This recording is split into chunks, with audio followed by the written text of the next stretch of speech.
Hi everybody, I'm Susan Mulvihill. Welcome back to my vegetable garden. Today's topic is growing cool season vegetable crops. And because it's still a bit early for me to plant them by about a week, I thought what I would do is give you some background information on them this week, and then next week we'll get planting. Does that sound like a plan? Okay, let's get started. The first thing I wanted to do was to show you a list of cool season crops so you know which ones fall into that category. That way you can stop the video if you're trying to make a list of your own and look at the individual crops.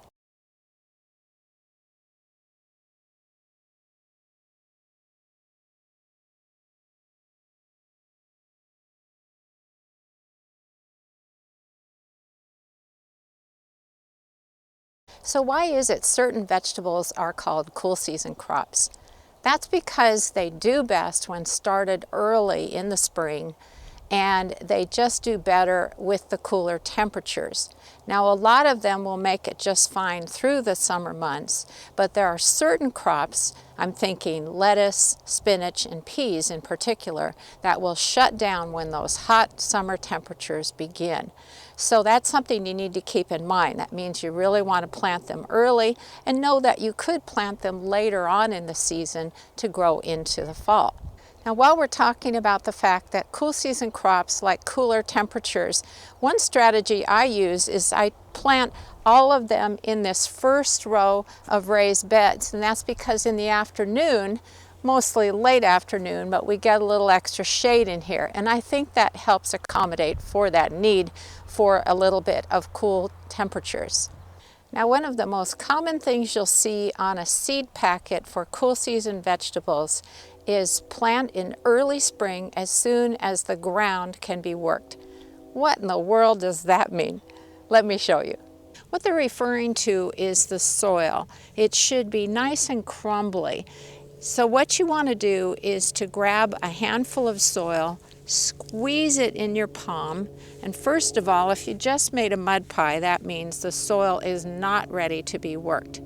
But if you have a nice dry hand and you can poke your finger into it and it just crumbles apart, that means it's perfect for working with. So that is the first important thing you need to do before you plant any cool season crops. Let's talk about soil preparation.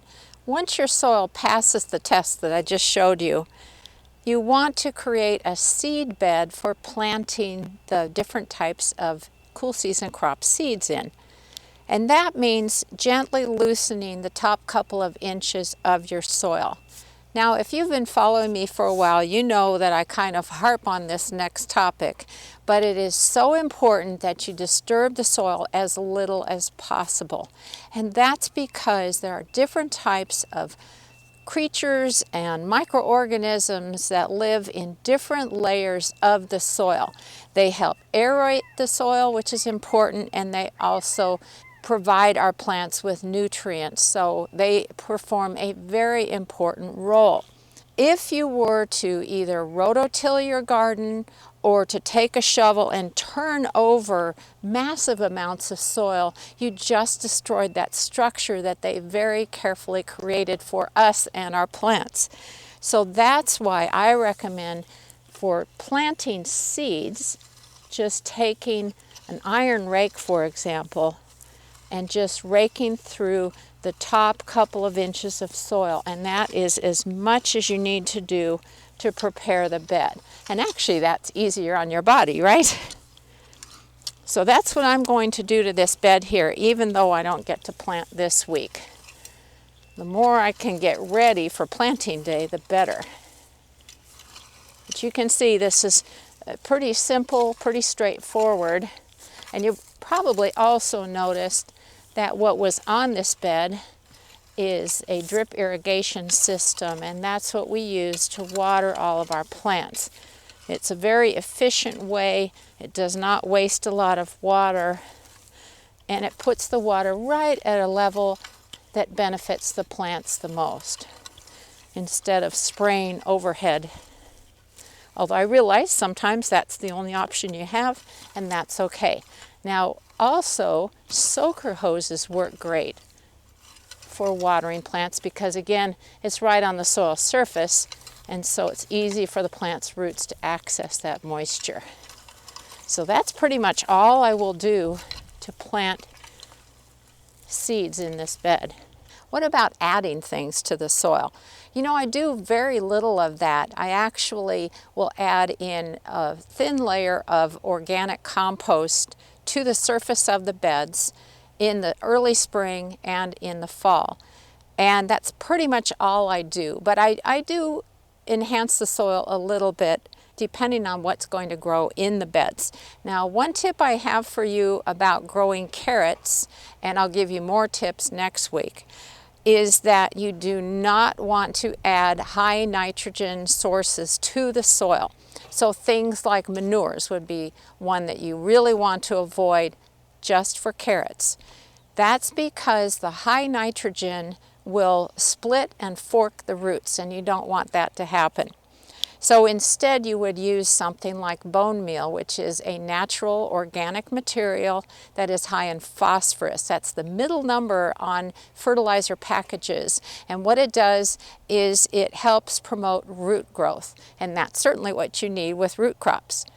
It also helps promote blooming and setting fruit. So things like tomatoes, peppers, melon, squash, all of those will benefit from bone meal.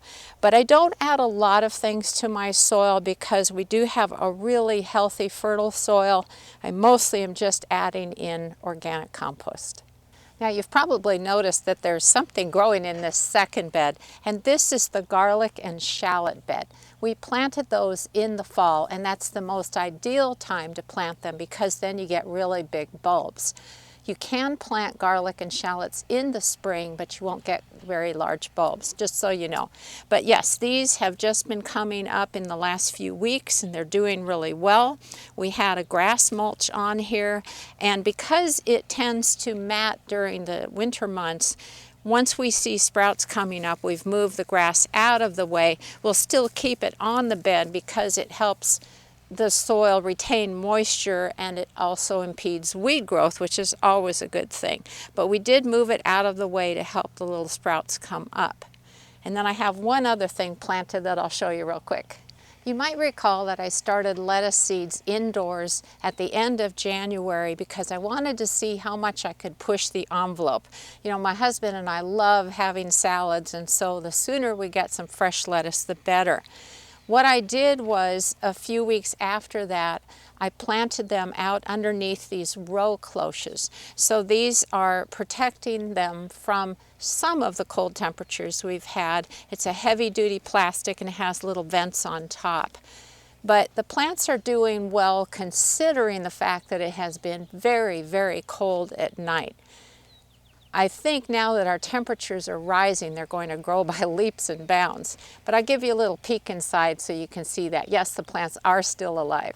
Okay, so here's bed number 1, which was the first one that I planted. So these plants got maybe a 2-week head start on the ones next door. And here's bed number 2. Well, it wouldn't officially be springtime and planting time unless I hang the sign that my mom made for us years ago. Peace and quiet. So that's all for today. Next week, planting. Yes!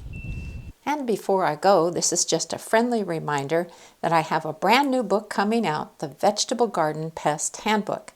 I wrote it for all levels of gardeners, from beginners to master gardeners.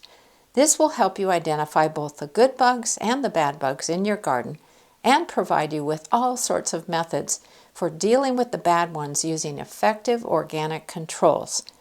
This is going to be such a great resource for all gardeners. If you pre-order it now, you will receive special bonus content that is not in the book and can't be found elsewhere. It contains my best tips for growing your favorite veggies, and some you might not have thought of. All you have to do is order it from your bookstore or preferred online source and email me your order confirmation. My email address is susan@susansinthegarden.com. Then I'll send you a link to the bonus content. This is a great deal, and thank you.